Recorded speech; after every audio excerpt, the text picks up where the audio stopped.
Well, good morning, and summer's here, so the hobby has taken a bit of a back seat recently, as it should do really. There's nice things to do outside. Um, my shift pattern, my work pattern, has slightly changed, and that also has an influence on time spent in here, uh, which is a bit negative really. But that's them's the bricks. Um, the time I have spent up here, I'm still quite enthused by the Vietnam period. And I finished the buildings by Sarissa. I went for the scouring pad roof effect. That's that one there. Jo did ask me, she said, have you seen those scouring pads? And I said, no, darling. That's the watchtower, Sentry Tower. I didn't spend too much time painting these up. It was a dark brown spray, grey spray, and then like a sandy coloured spray. It's not too bad. That's the larger of the buildings. I've got some more clump foliage turning up soon, which I'll dab around the base. They don't look too bad. They remind me a bit of the Airfix, that bamboo house they used to do. Yeah, so they're now awaiting their first game. The thing about getting old is that in my spare time or I'm at work, I'll think to myself, oh, this is how I'll introduce that rule into the rule supplement we're working on for bolt action. Do this, do that, and by the time I get home I've forgotten all of it, so I need to write it down. The ambush bases are finished now, and these are the ones that will replace the thickets I made. Need to mat it down a little bit, but no, I was quite pleased with those. I can just about get a squad in there, or a heavy weapons team. I've got 3 of those. I might need more, but we'll see how it goes first of all. And then with the remaining pieces of scenery, I'm making these just to dot around the battlefield. They're just to break up the open spaces. So that's about it, and so not a huge amount. I'm expecting some more terrain items coming through, because obviously with any bolt action scenario, the more scenery you have, the better the game plays, being primarily infantry based.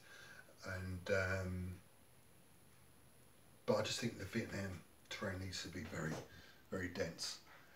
Obviously you've got the open rice paddies and stuff like that, but I have that visualisation in my mind after watching Platoon and that sort of thing. It's those sort of films that the denser the better.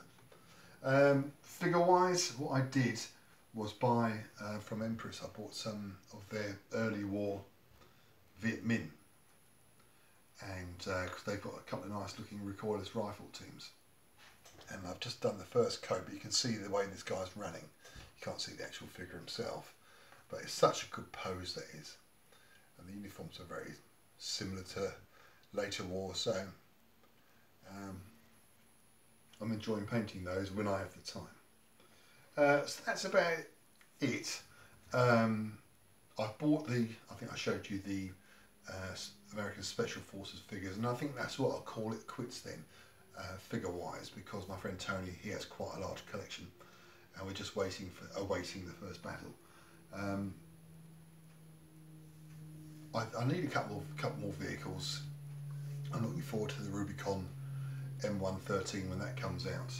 I need a couple of those, but I think figure wise that's done.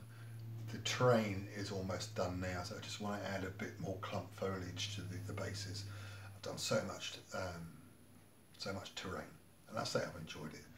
And then on to Pastures New, and I have been reading a very good book about the Indian Mutiny, 1857, concentrating on the siege at Cawnpore, and that's getting the old mind thinking.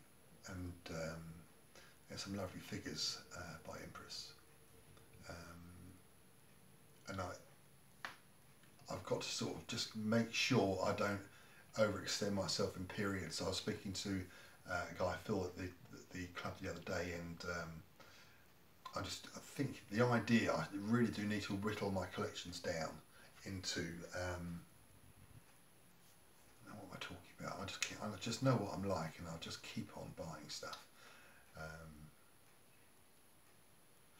Yes, the Empress Miniatures Indian Mutiny. I've dabbled in that before.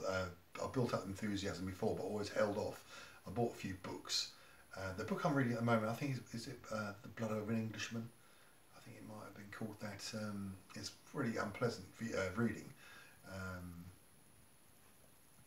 but it's got that inspiration just milling around. I know that's Mark Freeth has had a big game down at the War Games Holiday Centre. I've seen a few pictures of those, and that sort of period that he put on, and it's got a lot going for it game-wise.